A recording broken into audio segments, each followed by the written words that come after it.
तीज पूनिया को आप देख रहे थे। हरियाणा के हाल ही में प्रभारी बनाए गए हैं। सामने हरियाणा में विधानसभा के चुनाव हैं और जब से प्रभारी बनाए गए सतीश पूनिया लगातार जीत का दावा यहां पर कर रहे हैं। खैर बढ़ेंगे आगे और जयपुर से आ रही है, लेकिन इस बीच में एक और प्रतिक्रिया आ रही है।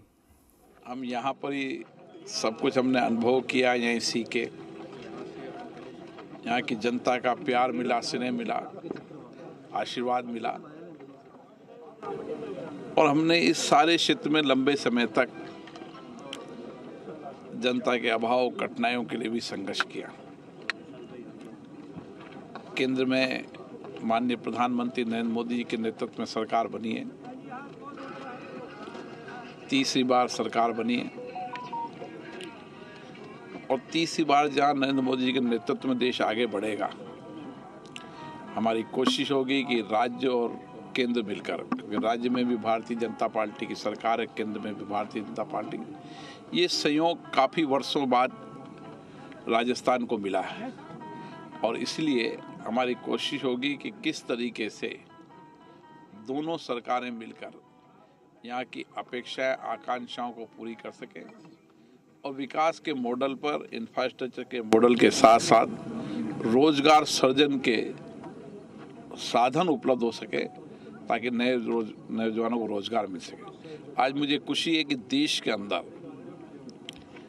नए प्राइवेट सेक्टर, हर सेक्टर के अंदर जिस तरीके की प्राइवेट सेक्टर के अंदर, निजी क्षेत्र के अंदर लोग भारत में इन्वेस्टमेंट कर रहे हैं और दुनिया के देश भी भारत में इन्वेस्टमेंट करने के लिए जिस तरह की उत्सुकता है, आने वाले समय में इन सभी सेक्टरों के अंदर निश्चित रूप से नौजवानों को रोजगार मिलेगा और भारत को हम पर्यटन की दृष्टि से भी दुनिया का, आज भी हमारी सांस्कृतिक विविधताएं, हमारी अलग अलग हमारी भौगोलिक स्थिति के कारण दुनिया के पर्यटक यहाँ पर आते हैं। तो ऐसे बहुत सारे सेक्टर हैं जिसमें भारत देश लगातार आगे बढ़ रहा है।